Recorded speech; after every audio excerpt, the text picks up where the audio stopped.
সিরাজনগর সদরের বড় হাসপাতালের বিছানায় শুয়ে আছে এক নন্দিনী। তার পাশে চেয়ার পেতে বসে আছেন একজন মধ্যবয়স্ক ব্যক্তি। লোকটার চোখ মুখে চিন্তিত ভাব। প্রায় 7 থেকে 8 ঘন্টা হতে চলল, মেয়েটার জ্ঞান ফিরছে না কেন? ডাক্তাররা তো জানালেন খুব শীঘ্রই রোগীর জ্ঞান ফিরবে। লোকটা হতাশ হয়। সে দীর্ঘশ্বাস ফেলে মেয়েটার এক হাত আলতোভাবে ছুঁয়ে দেয়। ফর্সা হস্তখানার কি করুণ দশা দেখো, ক্ষতবিক্ষত এক এক স্থান। লোকটা মাথা নুইয়ে মেয়েটার হাতে খুব আদর করে ওষ্ঠ ছোঁয়ায়। বুকটা কেঁপে ওঠে লোকটার। মেয়েটার জ্ঞান ফিরুক, একটু জ্ঞান ফিরুক। লোকটা মনে মনে আঝারি করেন। চক্ষুজোড়া জ্বলছে একটুখানি কাদার জন্য। তবে তার যে কান্না করা বারণ, খুব বারণ। তিনি মেয়েটার হাতটা তার গালের সঙ্গে চেপে ধরে বিড়বিড় করে বললেন, তোমার জন্য অপেক্ষা করছি আমি, দ্রুত চোখ খুলো প্রিন্সেস। হুট করেই রাত 3টার দিকে বেশ জোরালো বাতাস শুরু হয়। সেই হাওয়া বাইরের প্রকৃতি লণ্ডভণ্ড করার জন্য দিশাহারা হয়ে পড়ে। আকাশ কেঁদে ওঠে। ঝরঝরিয়ে গগন থেকে জলের কণাগুলো নেমে আসে। এক একটা ব্রজপাতে জমিন কেঁপে কেঁপে ওঠে। চৌধুরী বাড়ির অবস্থা করুণ। বাড়ির লোকগুলো চিন্তায় শেষ। সাবিনা চৌধুরীর চোখের জল থামার নাম নেই। সাজেদা চৌধুরী তো আছেনই, তাদের দুজনের সঙ্গে পাল্লা দিয়ে কেঁদেই যাচ্ছে রিনা। আশরাফ চৌধুরীকে ঘুমের ওষুধ দেওয়া হয়েছে। লোকটার অবস্থা বেশ খারাপ হয়ে গেছিল। রাফি সাবিনা চৌধুরী আর সাজেদা চৌধুরীকে সান্ত্বনা দিতে হিমশিম খাচ্ছে। তার অবস্থাও কিছু স্বাভাবিক নয়। বোনের জন্য মনটা খুব অশান্ত হয়ে আছে। কোথায় যে হারালো নীলা? রাফি রায়ন চৌধুরীর জন্য পুলিশেও কিছু জানাতে পারেনি। রায়ন চৌধুরীর ফোনটাও বন্ধ বলছে। এদিকে রাফির প্রাণপ্রিয় বন্ধুর অবস্থা তো আরও শোচনীয়। আদিলের সম্পূর্ণ কক্ষ অন্ধকার।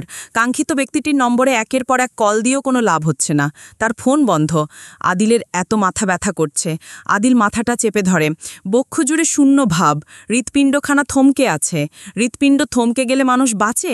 এখন যদি আদিলের কিছু হয়ে যায়? আদিল বেশ করুণ কণ্ঠে একা একাই বলে, আপনি কোথায় চন্দ্রা? কোথায় হারিয়েছেন? তখন পিটপিট করে নয়নজোড়া মেলে তাকায় নীলা। কি অসহ্য ব্যথা শরীর জুড়ে। যদিও সে ওসব ব্যথাকে তেমন পরোয়া করে না। সে নিজের দিকে তাকায়। স্যালাইন চলছে। মাথায় ভারী কিছু একটা অনুভব করতেই বুঝতে পারে ইয়া বড় ব্যান্ডেজ জড়ানো হয়েছে তার মাথায়। নীলা বেশ ক্লান্ত হল। দুর্বল শরীরখানা নড়াতে ইচ্ছে করল না। তবে চোখের মণিজোড়া ঘুরিয়ে ফিরে সে দেখে নিল চারপাশ। নীলা থমকায়, ভরকে যায়। পাশের রায়ান চৌধুরী বসে আছেন। এখানে রায়ান চৌধুরী এলেন কি করে? নীলাকে হাসপাতালে এনেছে কে? রায়ান চৌধুরী? কিন্তু উনি তো চট্টগ্রাম। নীলার মাথায় কিছু এলো না। সে ঝটপট মৃদু গলায় ডেকে ওঠে, বাবা। রায়ান চৌধুরী নত মুখখানা ওপরে তুলেন। পূর্ণ দৃষ্টিতে তাকায় মেয়ের দিকে। মেয়ের মলিন শুষ্ক মুখখানা দেখে মুখটা মুচড়ায় ওঠে তার। নীলা বলে, তুমি এখানে কি করে? আর এত কিছু? নীলা পথার মাঝে থেমে যায়। মাথার একপাশ প্রচণ্ড ব্যথায় টনটন করে ওঠে তার। নীলা চোখ বুজে ব্যথা গিলে নেয়। রায়ান চৌধুরী নীলার মাথায় হাত রাখেন। তিনি আদুরে গলায় বলেন, একটু কাজে এখানে এসেছিলাম, এসে দেখি তোমার এই অবস্থা। এখানে আসবে এটা একবার বলতে পারতে আমায়? নীলা জবাব দেয় না। রায়ান চৌধুরী ফের বলেন, বাড়ির লোকেরা তোমার জন্য চিন্তা করছে নিশ্চয়ই? কাউকে জানিয়েছ? দেখলাম রাফি অনেকবার কল করেছে আমার ফোনে। তখন অবশ্য ফোনটা সুইচ অফ ছিল, তাই ধরতে পারিনি। এখন জেগে আছে কিনা তা তো জানি না। নীলার মাথার টনক নড়ে ওঠে। সে ব্যস্ত কণ্ঠে বলে, এ বাবা, ভাইয়ারা নিশ্চিত খুব টেনশন করছে। আমি তো তেমনভাবে কিছু বলিনি। এর আগেই ওই অ্যাক্সিডেন্ট। নীলা ফের থেমে যায়। অ্যাক্সিডেন্টটা কি করে হলো? তারা তো মেইন রোড ছাড়িয়েছিল অনেক আগে। যেই রাস্তায় ছিল সেখানে গাড়ি ঘোড়ার তেমন যাতায়াত নেই। এই কাজ নিশ্চয়ই শত্রুদের। নীলা জিভধারা অধর ভেজায়। তার মাথায় গোল গোল করে ঘুরে রবিন মির্জার নাম। এবার একবার রবিনের সঙ্গে দেখা হোক। সোয়ার খুন করে ছাড়বে। তখনই কক্ষে প্রবেশ হয় তৃতীয় ব্যক্তির। নীলা বেশ কৌতূহলী মনে শান্ত দৃষ্টি ছুড়ে সেই ব্যক্তির দিকে। অসি জুনায়েদ আজম এখানে? রবিন মির্জার রক্তে রঞ্জিত দেহখানা কি অবহেলায় পড়ে আছে জমিনে। কি অদ্ভুত মৃত্যু! গা শিউড়ে ওঠা দৃশ্য। রবিনের অঙ্গে তার হাত দুটো নেই, পা দুটো প্রায় ছিঁড়ে গেছে এমন। গলাখানা একটুখানি ঝুলে আছে গায়ের সঙ্গে। বারংবার ছুরির আঘাতে নাড়িভুড়ি বেরিয়ে আসার উপক্রম। রক্তে ভেসে যাচ্ছে গোটা এক কক্ষ। একটা মাত্র নিভু নিভু হলুদ বাতির দৃপ্তিবিহীন অন্যত্র আলো নেই এই কক্ষে। উদয়ের প্রশস্ত বক্ষ নদীর স্রোতের ন্যায় ওঠানামা করছে। রাগে দাউদাউ করে জ্বলছে বন্য বিড়ালের ন্যায় ওই অক্ষিযুগল। উদয়ের ইচ্ছে হয় এই মৃতদেহটাকে আরেকটু আঘাত করতে। উদয় এগিয়েও যেতে নেয়, তবে সামরিন কম্পিত হাতে উদয়ের বাহুখানা ধরে ওকে আটকায়। মুখে বেশ কষ্টে কণ্ঠনালী হতে স্বর বের করে বলে, he is no more Uday, now leave him alone. Uday শান্ত হয় না। সে এক ঝটকায় সামরিনের হাতটা নিজ বাহু হতে সরিয়ে নেয়। সামরিন এতে অবাক হয় না, তবে বেশ ভয় লাগছে। উদয় প্রচুর রেগেছে। এই রাগ থামানোর কোনো উপায় অন্তর তার জানা নেই। উদয় হুঙ্কার দিয়ে ওঠে, ওর সাহস হয় কি করে আমার নীলের ক্ষতি করার? ওকে তো আমি ওই দিনই শেষ করে দিতাম যেদিন দেখেছিলাম ও রক্তিম চোখে আমার নীলের দিকে তাকিয়েছে। আজ কি করল ও? ওর আজকের অপরাধের জন্য তো এই সামান্য মৃত্যুটুকুর শাস্তিও কম বলে মনে হচ্ছে আমার। ও কি জানত না উদয় মাহাতাব এখনও বেঁচে আছে? নীলার জন্য উদয় আছে, তবু কেন করল এমন দুঃসাহস কেন? সামরিনের ছোট্ট দেহটা সামান্য কেঁপে ওঠে। সে চোখ জোড়া বন্ধ করে কম্পিত কণ্ঠে বলে, ও মরে গেছে উদয়, প্লিজ ক্যাম ডাউন। উদয় জবাব দেয় না। সে একবার সামরিনের দিকে তাকিয়ে জোর গলায় অভিককে ডাকে। অভিক, উদয়, সামরিন এবং নীলা তিনজনেরই বিশ্বস্ত একজন গার্ড। অভিক নিজে শেষ হয়ে যাবে, তবু এদের সঙ্গে বিশ্বাসঘাতকতা করবে না, এটা সত্য। অভিক ছুটে আসে এই কক্ষে। কক্ষখানার কি বিশ্রী অবস্থা! অভিকের দেখে বড্ড ভয় হয়। উদয় শান্ত থাকাকালীন সময়ই তো ভয়ঙ্কর, এখন রেগে আছে। এখন উদয়ের সামনে থাকা মানে বাঘের হাতের মুঠোয় থাকা। অভিক শুষ্ক ঢোক গিলে বলে, ডেকেছেন স্যার?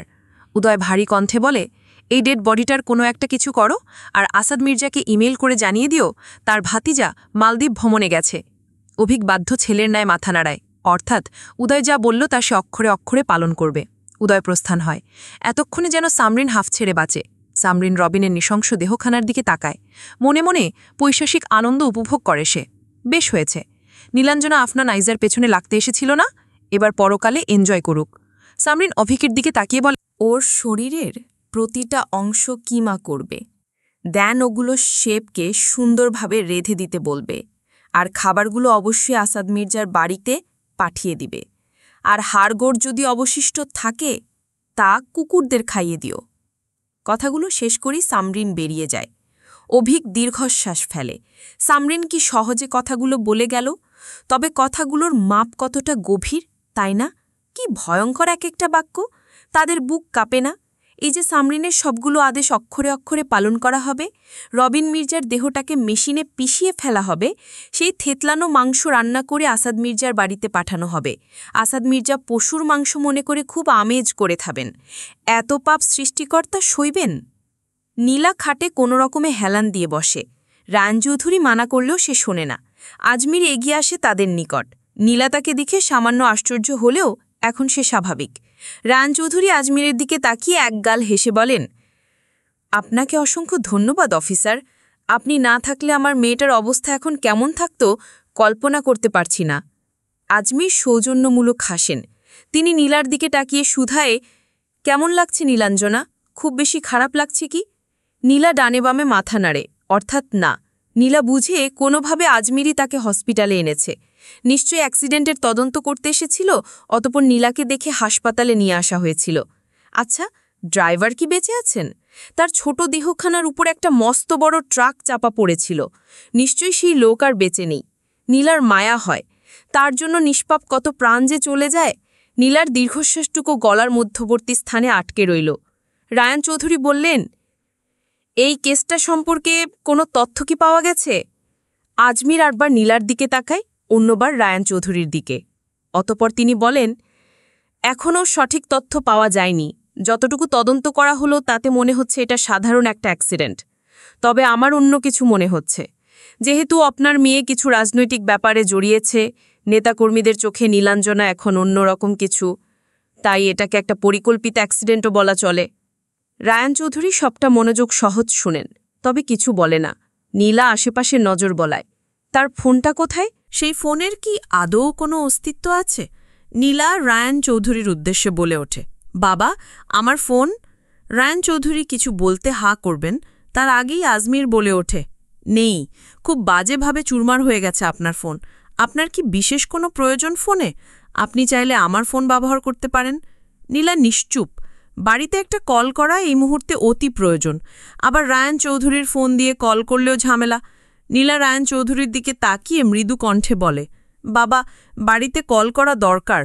রায়ন চৌধুরী সায় দেয়, তার মতে বাড়িতে জানানো অতি দরকার। আজমির নিজের ফোনটা নীলার দিকে বাড়িয়ে দেয়। নীলা তা হাতে তুলে নেয়। অতপর নাম্বার তুলে কল করে রাফির ফোনে। চিন্তায় মগ্ন চিত্তটা ভূমিকম্পের ন্যায় কেঁপে ওঠে একটা কলে। এমনিতেই নীলাকে নিয়ে ভীষণ চিন্তিত ছিল রাফি, এর উপর আননোন নাম্বার থেকে কল। রাফির হাত কাঁপে কল রিসিভ করার সময়। সে কম্পিত হাসতে কল রিসিভ করতেই ওপাশ থেকে ভেসে আসে নীলার চমৎকার কণ্ঠস্বর, একদম স্বাভাবিক ঝনঝনে কণ্ঠ। ভাইয়া শোনো, আমার ফোনটা হঠাৎ করে খারাপ হয়ে যাওয়ার ফলে তোমাদের জানাতে পারিনি কিছু। আসলে আজ শপিং মলে হুট করেই সামরিনের সঙ্গে দেখা হয়ে যায়। মেয়েটা টেনে টুনে আমাকে ওর সঙ্গে নিয়ে এলো। এতক্ষণ তোমাদের জানানোর কথা মাথায় ছিল না, হঠাৎ করে মনে হলো একবার বলা প্রয়োজন। তোমরা কিন্তু টেনশন করো না, আমি ঠিক আছি। রাফির মস্তিষ্ক শূন্য। এতক্ষণ বাদে নীলার এমন কণ্ঠ, এমন কথা সে কিছুতেই মিলিয়ে নিতে পারছে না। নীলা সত্যিই সামরিনের বাড়িতে? সত্যি? রাফি আশেপাশে চোখ বোলায়। তার মা এখনো কেঁদে যাচ্ছে। সাজেদা চৌধুরীর চোখের পাতা এক করেছে কিছুক্ষণ হবে। রিনাও কাঁদছে। রাফির চোখ দুটো ছলছল করে ওঠে আপনা আপনি। সঙ্গে সঙ্গে চক্ষু কটর সেই জল টেনে ভেতরে নিয়ে যায়। রাফি ভাঙা ভাঙা শব্দে বলে, ঠিক আছিস নীল? নীলা ক্ষীণ হাসে, গমগমে কণ্ঠে বলে, আরে বাবা হ্যাঁ, আমি একদম ঠিক আছি। খেয়ে দিয়ে মাত্র ঘুমোতে এলাম, খুব ঘুম পেয়েছে। তোমরা ঘুমাওনি কেন এখনো? রাফি নিশ্চুপ। এই মুহূর্তে বাড়ির অবস্থাটা নীলার থেকে এড়িয়ে যায় ছেলেটা। সে শান্ত গলায় বলে, এমনি। নীলা বুঝে, টের পায় তার বাড়ির অবস্থা। আচ্ছা, আদিল কি নীলার ব্যাপারে জানে? সে কি চিন্তা করছে? নীলা চোখ বোলায় তার আশেপাশে থাকা দুজন ব্যক্তির দিকে, রায়ান চৌধুরী আর আজমির, যারা নিজেদের মধ্যে কথা বলতে ব্যস্ত। হঠাৎ করে নীলার তাকানো দেখে রায়ান চৌধুরী একটু চুপ হন। অতপর কেন যেন তিনি আজমিরের উদ্দেশ্যে বলেন, চলুন না আমরা একটু বাইরে গিয়ে কথা বলি। এইটুকু বলে সে বেরিয়ে যায়। আজমির সামান্য অবাক হয়, তবে ব্যাপারটা নিয়ে বেশি ঘাঁটে না। সে নিজেও বেরিয়ে যায়। নীলা হাঁফ ছাড়ে। সে সঙ্গে সঙ্গে রাফির উদ্দেশ্যে বলে, ভাইয়া শোনো, তোমার বন্ধু কি আজ আমাকে পড়াতে এসেছিল? রাফি এমনিতে বাড়ির অবস্থা এড়িয়ে যেতে চাইলেও এবেলায় মুখ ফুসকে বলে ওঠে, ওরা ঝাড়টাটা খাওয়া বাকি আছে শুধু। অতঃপর নিজের কথায় নিজেই বেকুব বনে যায় রাফি। জিভ কাটে নিজের বোকামির জন্য। নীলা চোখ বন্ধ করে নেয়, সন্তপর্ণে তপ্ত শ্বাস ফেলে। রাফি নিম্নস্বরে বলে, কাল দ্রুত বাড়ি চলে আসিস সাবধানে, ঠিক আছে? এখন ঘুমো। রাফি কল কেটে দেয় ঝটপট। তার বোন সুস্থ আছে এ অনেক। এখন মাকে শান্ত করা যাবে। এদিকে নীলার চিত্ত জুড়ে বিষণ্ণতা নেমে এলো। সে এক ধ্যানে তাকিয়ে রইল হাসপাতালের রং ঘষে পড়া দেয়ালের দিকে। কি অদ্ভুত, তাই না? প্রেমহীন ভালোবাসার জালে আটকে পড়ে দুজনই পুড়ে ছাড়খাড় হয় প্রতিক্ষণে। নীলার অধর যুগল কাঁপে কিঞ্চিত। সে আপন মনে বিড়বিড় করে, আম সরি আদিল। আজকের রাতটা এত বিশাল কেন? নীলার নিকট তো কখনো কোনো রাত্রি এত বড় বলে মনে হয়নি। আজ এমন মনে হওয়ার কারণ কি? এই যে সে অপেক্ষা করছে ভোরের আলো ফোটার, কখন ভোর হবে? কখন সে এই হাসপাতাল নামক জেলখানা থেকে বেরিয়ে যাবে? যদিও নীলার যা হেলথ কন্ডিশন, তাতে আরেকটা দিন হাসপাতালে থাকলে ভালো হতো। তবে নীলা থাকবে না, কিছুতেই থাকবে না। যে করেই হোক এখান থেকে বেরোনো দরকার। অনেক মানুষের সাথে দেখা সাক্ষাৎ করার আছে তার। সে দীর্ঘশ্বাস ফেলে। মাথাটা প্রচণ্ড ব্যথা। শুধু ব্যথা অবধি সমাপ্ত নয়, মনে হচ্ছে ব্যথায় মাথার এক পাশ ছিঁড়ে যাচ্ছে যেন। তবে সেই সব ব্যথাকে তেমন পাত্তা দেয় না নীলা। তার চিন্তা হচ্ছে শুধু একজনের জন্য। চিন্তার প্রকোপে শরীরের ব্যথাটা তুচ্ছ। নীলার দীর্ঘশ্বাস ফেলা ছাড়া আর কিছু করার থাকে না। নিজেকে কেমন হাত পা বাঁধা কয়েদি লাগছে। নিজের ফোনটা নেই, অন্যের ফোন তার হাতে। আচ্ছা, এই ফোন থেকে সেই কাঙ্ক্ষিত ব্যক্তিকে কল করা কি ঠিক হবে? ইচ্ছে করছে বড্ড। নীলা ভাবে, আচ্ছা যা হওয়ার হোক। সে কিছুর পরোয়া তো কখনোই করে না। তবে আজ কেন করবে? সে নিজের মনকে শান্ত করে। এদিকে ওদিকে চাওয়াচুই করে দেখে, কেউ নেই কেবিনে, শুধু সে। নীলা ফোনের দিকে নজর দেয় এইবার। একটা মুখস্থ নম্বর তোলে ফোনে। এই অবধি কয়েকবার নাম্বারটা তোলা হয়েছে এবং প্রতিবারই তা কেটে দিয়েছে।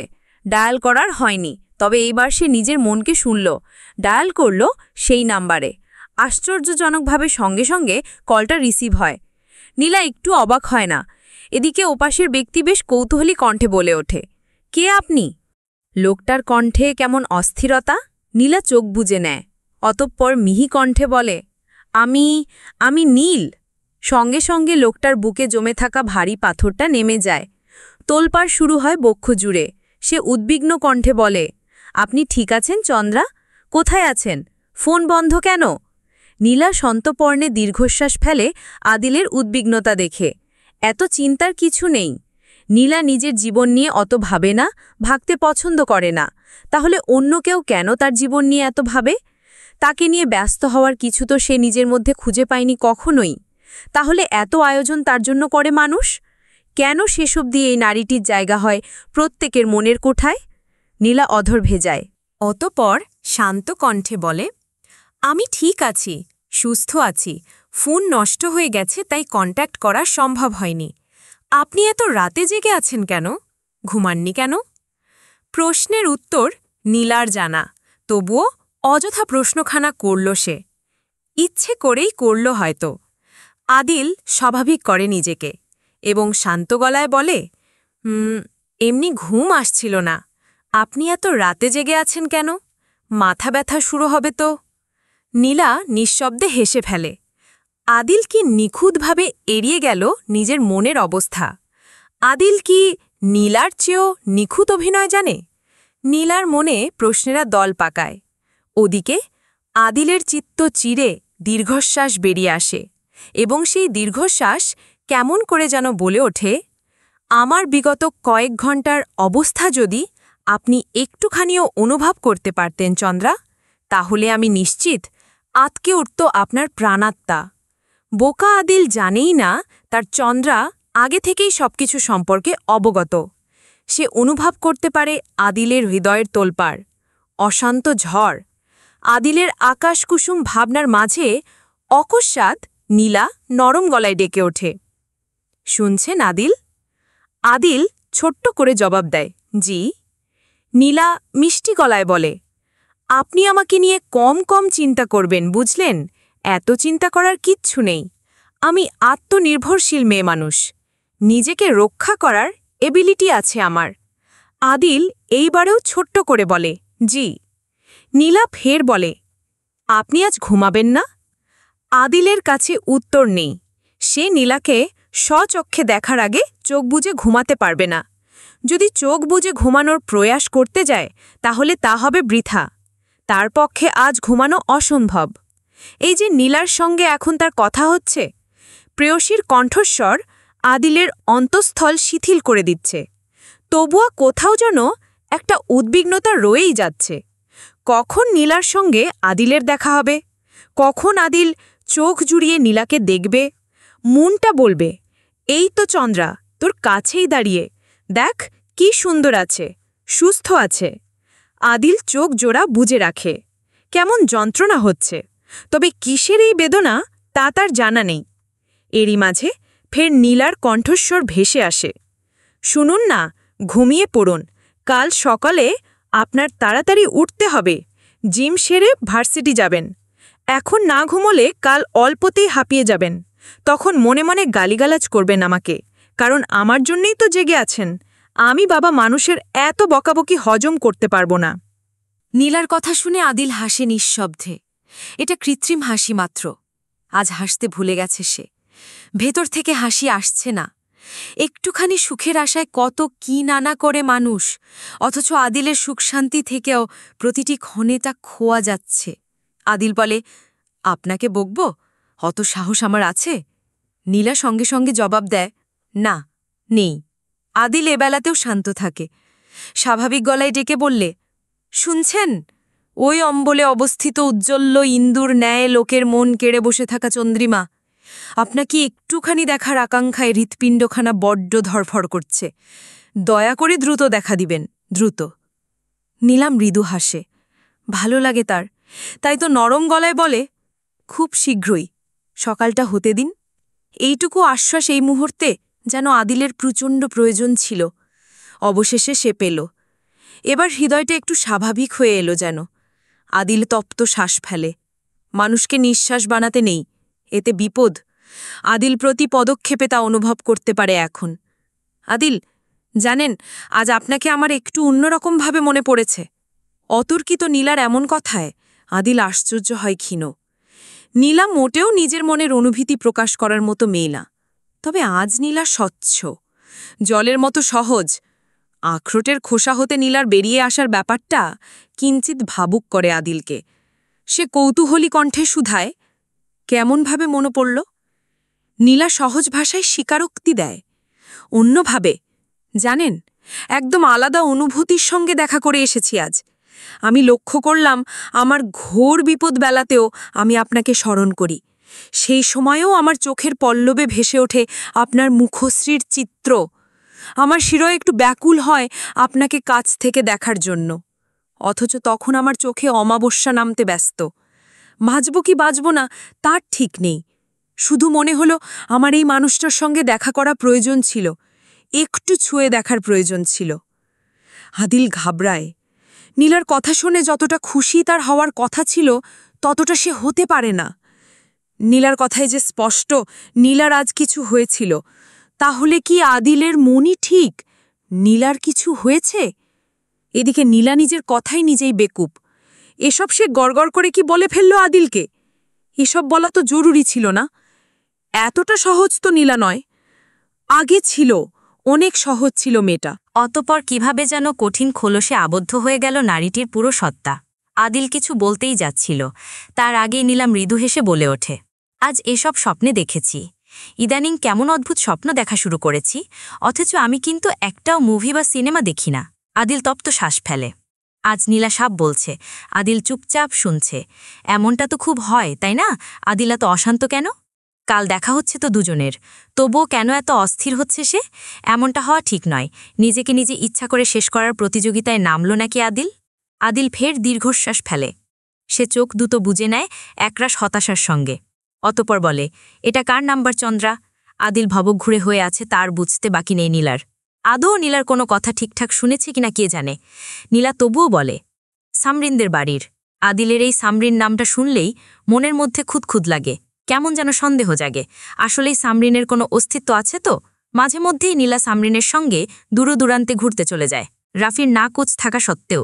ওই যে রায়ান চৌধুরী তার মেয়েকে চিলের ন্যায় ওড়ার সুযোগ দিয়েছেন, সেই ক্ষমতাকে কাজে লাগিয়ে যেথায় ইচ্ছে সেথায় চলে যায় নীলা। বাড়ির কারো এই জিনিসটা ভালো লাগে না, কারণ সামরিন মেয়েটা নীলার পুরো পরিবারের কাছে অচেনা, অপরিচিত। দেখেনি কখনো, এমনকি কণ্ঠটা অবধি শুনেনি। তবে দেখেছে নীলা ঘণ্টার পর ঘণ্টা সামরিনের সঙ্গে কথা বলে কাটিয়ে দেয়। এতেই একটু বুঝেছে যে হ্যাঁ, সামরিন আসলেই আছে। তবে ব্যাপারটা আদিলের মেনে নিতে অসুবিধা হয়। আদিল কখনো জিজ্ঞেস করতে পারেনি নীল সামরিনকে। এসব মেয়েজনিত কথাবার্তা নীলার সামনে এসে বলতে পারবে না। তাই তো আজ ইচ্ছা থাকা সত্ত্বেও বলতে পারল না, আমি সামরিনের সঙ্গে কথা বলতে চাইছি নীল, ওনাকে একটু ফোনটা দিন। নীলা বলে, আমার ঘুম পাচ্ছে আদিল, আমি একটু ঘুমাই। হ্যাঁ, আপনিও ঘুমিয়ে পড়ুন, রাখছি। ব্যাস, নীলা কলটা কেটে দিল আদিলের থেকে কোনো প্রত্যুত্তর পাওয়ার আগেই। আদিল কান থেকে ফোন নামিয়ে বুক ভরে শ্বাস নেয়। যেখানে আছে মেয়েটা সুস্থ থাকুক, এই ব্যতীত আদিলের আর কিছু আপাতত চাওয়ার নেই। এদিকে নীলা থম মেরে বসে আছে, ঠিক যেন মূর্তির ন্যায়। আজ একটু বেশি ছ্যাঁচড়ামো করল না সে? কেন বলল অত কথা আদিলকে? নীলার নিজের প্রতি রাগ হয়। এত পকর করা স্বাস্থ্যের পক্ষে ক্ষতিকর। নিজেকে নিজে শাসিয়ে ফোনটা পাশে রেখে দেয় নীলা। এখন চোখ দুটো বন্ধ করলে যদিও ঘুম আসবে না, তবুও মিছে মিছে ঘুমানোর চেষ্টা তো করাই যায়। যত তাড়াতাড়ি ঘুমাবে তত জলদি সকাল হবে। রায়ান চৌধুরী বেশ চিন্তিত ভাব নিয়ে বসে আছেন। তার সামনে দাঁড়িয়ে ওসি জুনায়েদ আজমির। সে নিজেও ভীষণ চিন্তিত। রাতের আধার কেটে নতুন প্রভাতের সূচনা হবে এমন একটা সময় চলছে। আজ রাতে রায়ান চৌধুরী এক ফোঁটাও ঘুমায়নি। না ঘুমিয়েছে জুনায়েদ আজমির নিজে। আজমেরের অবশ্য থানায় কাজ ছিল, পরে কাজটাজ সেরে হাসপাতালে যাওয়া লাগে। সেখানে গিয়ে দেখা হয় রায়ান চৌধুরীর সঙ্গে। আজমির জোর করেই রায়ান চৌধুরীকে নিয়ে আসেন নিজের বাড়িতে।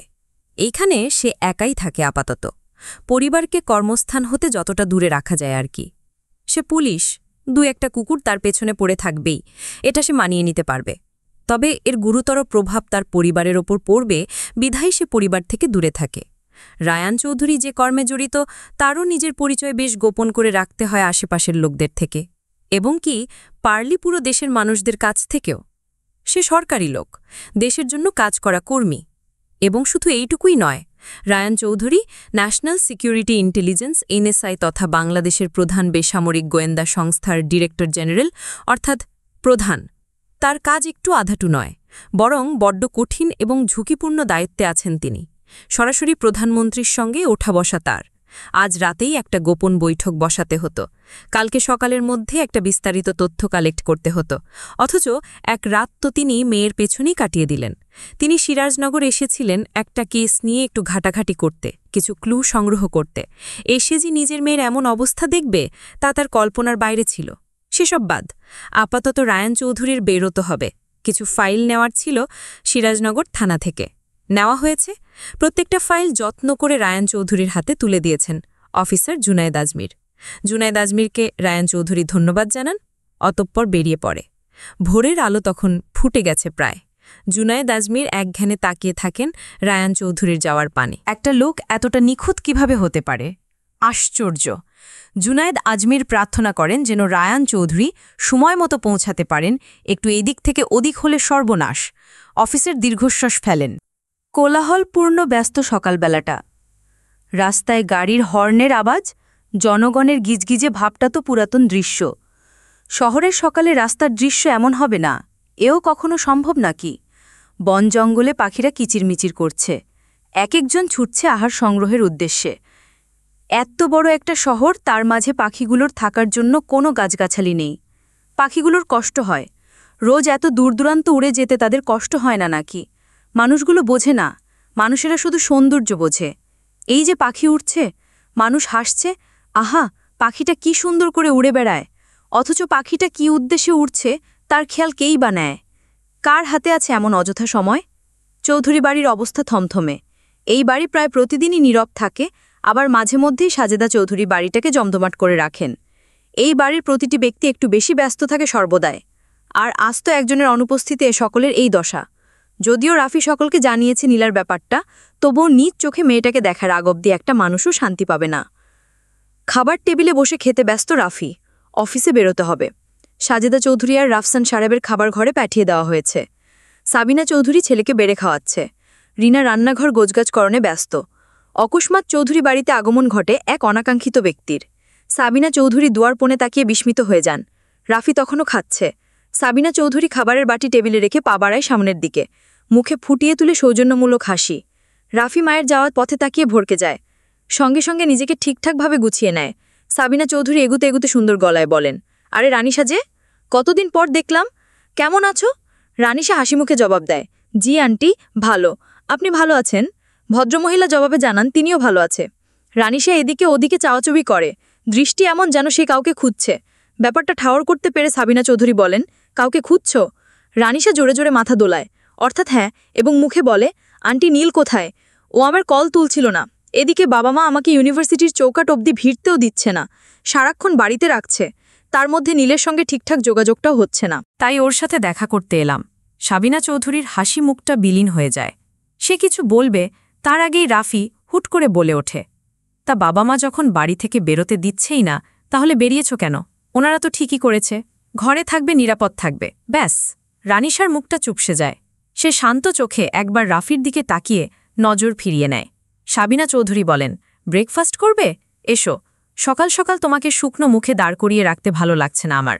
রানিশার সঙ্গে সঙ্গে ডানে বামে মাথা নাড়ে, যার অর্থ সে নাকচ জানাচ্ছে। রানিশা ব্যস্ত কণ্ঠে বলে, না না আন্টি, আমি খেয়ে এসেছি, আপনি একটু নীলাকে ডেকে দিন না, আমার ওর সাথে কথা আছে। সাবিনা চৌধুরী ফের জোর করতে যান রানিশাকে। রানিশা রাজি হয় না কিছুতেই। তবে অকস্মাৎ পুরুষালী ভরাট কণ্ঠস্বর শুনে কিঞ্চিত কেঁপে উঠে রানিশা। ইকরা। রানিশার বুক ধরফর করে এই ডাকে। দুনিয়ার সবাই তাকে ডাকুক, সমস্যা নেই, শুধু রাফি নামক ব্যক্তিটা তাকে এমনভাবে না ডাকুক। রানিশার বুক ধরফর করে, ভূমিকম্পের ন্যায় কাঁপে অন্তঃস্থল। রাফির দ্বিতীয় ডাকে ফের কাঁপে রানিশা। ইকরা। রানিশার ইচ্ছে করে ছুটে বাড়ি থেকে বেরিয়ে যেতে। এই তো দুপা পিছনে গেলেই দরজা, তারপর একটুখানি ছুটলেই বাড়ি থেকে বেরিয়ে যাওয়া যায়। তবে এই মুহূর্তে তো তা সম্ভব না, মানুষটা ডাকছে বলে কথা। একটুখানি জবাব না দিলে মানুষটাকে অপমান করা হবে।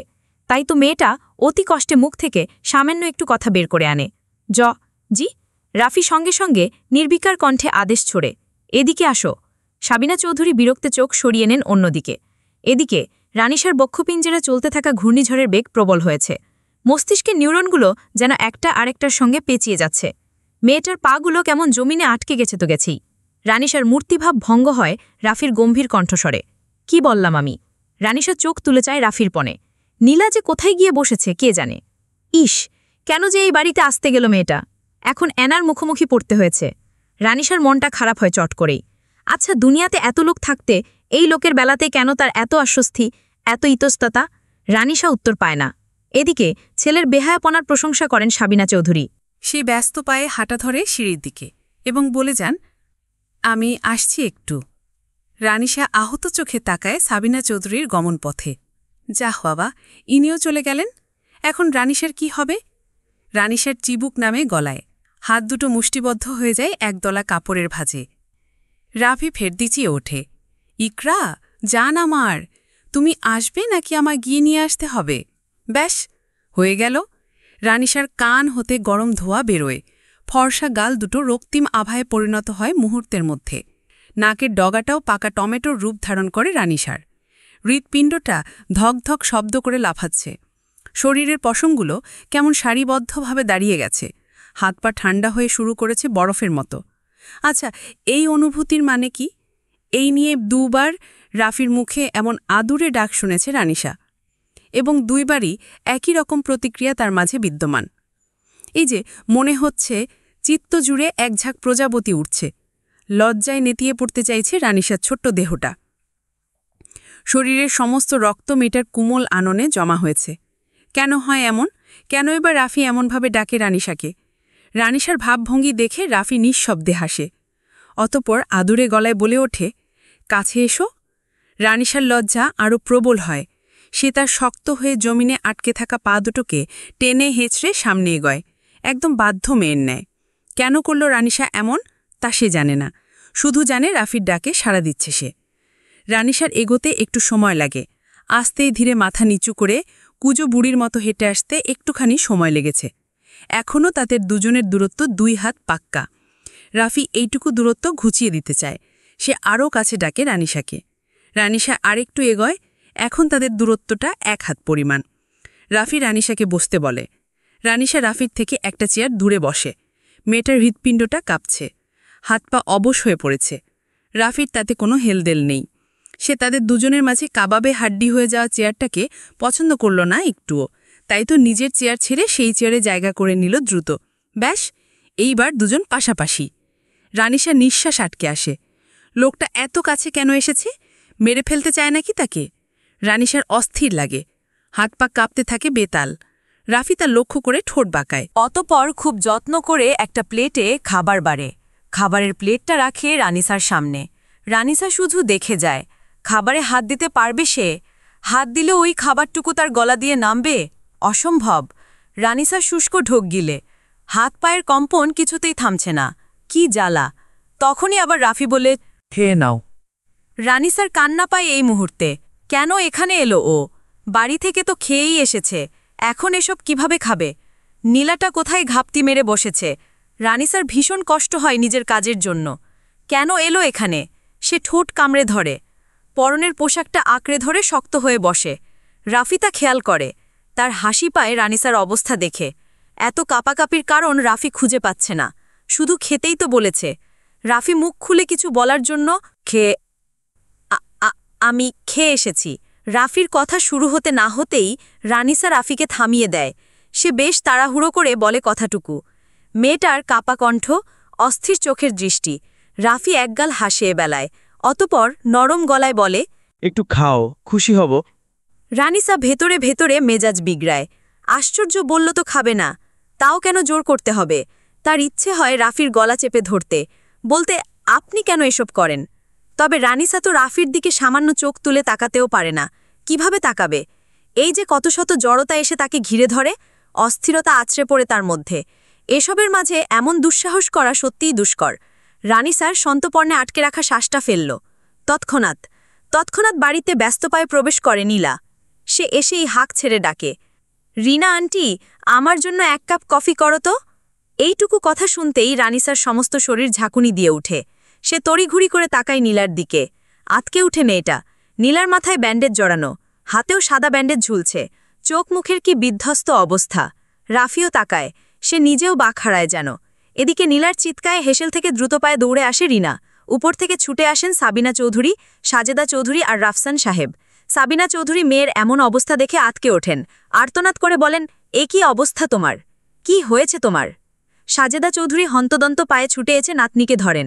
উদ্বিগ্নতা গ্রাস করে ভদ্রমহিলাকে। তিনি উদ্বিগ্ন কণ্ঠে বলেন, কি হয়েছে তোমার দিদিভাই? এসব কি? রাফির আর খাওয়া। সে টেবিল ছেড়ে উঠে এসেছে। সবার হাজার হাজারটা প্রশ্নে নীলার বিরক্ত লাগছে। এই যে সাবিনা চৌধুরী কেঁদে দিয়েছেন, এটাই আরও বেশি বিরক্ত নীলা। কি একটু ব্যান্ডেজ করে বাসায় এসেছে, তাতেই এত কান্না? নীলা সবাইকে উপেক্ষা করে যায়। সে শুধু নির্বিকার কণ্ঠে আদেশ ছোড়ে, রিনা আন্টি, এক কাপ কফি করো। রিনা এক দণ্ড দাঁড়ায় না, বিনা বাক্যে সোজা ছুটে যায় রান্নাঘরের দিকে। সাবিনা চৌধুরীর কান্না কিছুতেই থামছে না। সে মেয়ের গালে হাত বুলিয়ে দিতে দিতে কেঁদেই যাচ্ছেন। মুখে হাজার রকম প্রশ্ন তো আছেই। নীলা বিরক্ত হয়ে চোখ উল্টায় এবং অপ্রসন্ন কণ্ঠে বলে, বসতে দেবে না বলে সিদ্ধান্ত নিয়েছ? সাবিনা চৌধুরী ব্যস্ত হন নীলাকে বসতে দিতে। নীলা সোফায় গিয়ে বসে। সাজেদা চৌধুরী, রাফসান সাহেব, রাফি একের পর এক প্রশ্ন করছে। আশ্চর্য, মেয়েটা তো তাদের প্রশ্নের উত্তর দেওয়ার প্রয়োজন বোধই করছে না। একটা সময় গিয়ে রাফি প্রচণ্ড ক্রুদ্ধ হয়ে ধমকে ওঠে, কি বলছে সবাই? কানে কথা যাচ্ছে না? কি হয়েছে তোর? এমন ব্যান্ডেজ জড়ানো কেন মাথায়? নীলা নির্লিপ্ত চোখে তাকায় রাফির দিকে।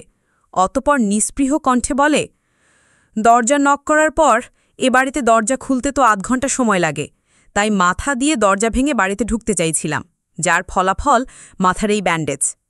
কি নির্বিকার কণ্ঠ নীলার, কি গা ছাড়া ভাব! অথচ তার চিন্তায় অস্থির হওয়া মানুষগুলোর কেমন লাগছে তা শুধু তারাই জানে। সাবিনা বেগম নীলার মাথায় হাত রাখেন। সে আদরে কণ্ঠে শুধায়, কি হয়েছে বাচ্চা আমার? কিভাবে হলো এসব? নীলা ছোট্ট করে জবাব দেয়, অ্যাক্সিডেন্ট। আতকে ওঠে সবাই।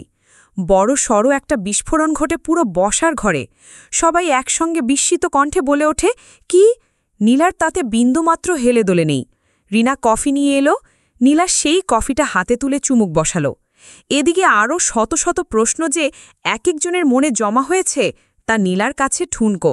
সে ভাবে না সেসব নিয়ে। সাবিনা চৌধুরী ঝড় ঝড় করে কেঁদে ওঠেন। সাজেদা চৌধুরীর আতঙ্কে চোখ দুটো টলমল করছে। তাদের একটা মাত্র আদরের নাতিনি, তার আবার অ্যাক্সিডেন্ট হয়েছে। কেমন অ্যাক্সিডেন্ট? মেয়েটার বিপদের সময় একটা মানুষ তার পাশে থাকতে পারল না? রাফসান সাহেব হাহুতা শুরু করে দিয়েছে ইতোমধ্যে। সে নীলাকে নিয়ে বেশ উদ্বিগ্ন, তবে রাফি শুধু সূক্ষ্ম নেত্রে চেয়ে থাকে নীলার দিকে। একটা অ্যাক্সিডেন্ট কি খুব বড় কিছু নয়? তবু কিভাবে নীলা এমন শান্ত? মেয়েটা প্রাণহীন, অনুভূতিহীন, কিন্তু কেন? নীলাদের কি একটু প্রাণ থাকতে নেই নাকি? কোনো যন্ত্রণা থাকতে নেই কি তাদের? রাফি সন্তপর্ণে দীর্ঘশ্বাস ফেলে। তার বোনটাকে সৃষ্টিকর্তা এমন অদ্ভুত না বানালেও পারতেন। নীলা অবশেষে ছোট্ট করে বলে, আমার খিদে পেয়েছে মা, খেতে দাও। সাবিনা চৌধুরী কিছু বলার আগে রিনায় আগে আগে ছুটে যায় খাবার আনতে। বাড়ির প্রতিটি মানুষের অবস্থা দেখে নীলার খুব হাসি পায়। আজ সব যত্ন সেই পাবে মনে হয়। নীলা প্রত্যেককে দেখল। হঠাৎ করে নীলার চোখ আটকায় রানিসার দিকে। মেয়েটা কেমন করে তাকিয়ে আছে তার দিকে, চোখ দুটো কেমন টলমলে। নীলার ভ্রু বেঁকে যায় কিঞ্চিত। সে কৌতূহলী কণ্ঠে প্রশ্ন ছুড়ে, তুই কখন এসেছিস? এতগুলো মানুষকে উপেক্ষা করে রানিসাকে এমন একটা প্রশ্ন করা রানিসার কিছুতেই পছন্দ হলো না। সে মিহি কণ্ঠে খানিক তেজ দেখিয়ে বলে, অ্যাক্সিডেন্ট কিভাবে হলো? নীলা নাক কোচকায়। সবার একই প্রশ্ন করতে হবে কেন? যা হওয়ার তা তো হয়েই গেছে, এ নিয়ে এত বাড়াবাড়ির কি আছে? নীলা বেশ ক্ষুব্ধ কণ্ঠে বলে, রাস্তায় চলো সবাই, আমি ফের অ্যাক্সিডেন্টটা করে দেখাই। রাফসান সাহেব নীলার কথার প্রেক্ষিতে বলেন, তুমি বা এত হেয়ালি করছো কেন? দেখছো সবাই চিন্তিত, কারণটা একটু বললেই তো হয়। নীলা নির্লিপ্ত কণ্ঠে বলে, আমি রাস্তায় হাঁটছিলাম বুঝলে, তারপর হঠাৎ করে দেখি একটা হেলিকপ্টার আমার দিকে ধেয়ে আসছে। চোখের পলক ফেলার আগেই হেলিকপ্টারটা আমাকে ধাক্কা দিয়ে আকাশে উড়ে গেল, আর আমার মাথায় এত বড় একটা ব্যান্ডেজ জড়াতে হলো। এইটাই কাহিনী। পুরো ড্রয়িং রুমে আছড়ে পড়ে কয়েকটা ব্যক্তির দীর্ঘশ্বাস। রাফসান সাহেব কিছু ঠাউর করতে পারলেন হয়তো। তিনি নীলার পাশে বসলেন। অতপর মেয়েটাকে নিজের বাঁ হাতে বুকের সঙ্গে আগিয়ে ধরেন। এতে নীলার কোনো বিরক্ত কিংবা রাগ নেই। সে খুশি, তাই তো নিজেও একটু জড়িয়ে ধরল এই বুড়ো লোকটাকে। যে নীলার ভালোবাসা, যে নীলার সমস্ত উন্মাদনা সহ্য করে তাকে ছোট থেকে বড় করল। রাফসান সাহেব নাতনিকে আদরে কণ্ঠে বলতে লাগলেন, শুনো জানেমান। জীবনে এমন কিছু করা উচিত নয় যে কাজ করলে পদে পদে বিপদ আসে। এই যে আজ অ্যাক্সিডেন্ট করে বাড়ি ফিরেছ, কেউই ছিল না তোমার পাশে। অ্যাক্সিডেন্টটা তো আরও বড়ও হতে পারত, তাই না? নীলা শান্ত কণ্ঠে বলে, হয়তো হতো। তবে কি জানো দাদাই, আমি আত্মনির্ভরশীল। নিজেকে সমস্ত পরিস্থিতির জন্য তৈরি রাখাটা বাবা শিখিয়েছে আমায়। নীলার কথা শেষ হয় না, এর আগেই ফের শোনা যায় রাফসান সাহেবের কণ্ঠস্বর। আসসালামু আলাইকুম। আমাদের এই পর্বটি এখানেই শেষ হল। এর পরের পর্বটি পেতে আমাদের চ্যানেলের দিকে চোখ রাখুন। ধন্যবাদ। সবাই সুস্থ থাকবেন।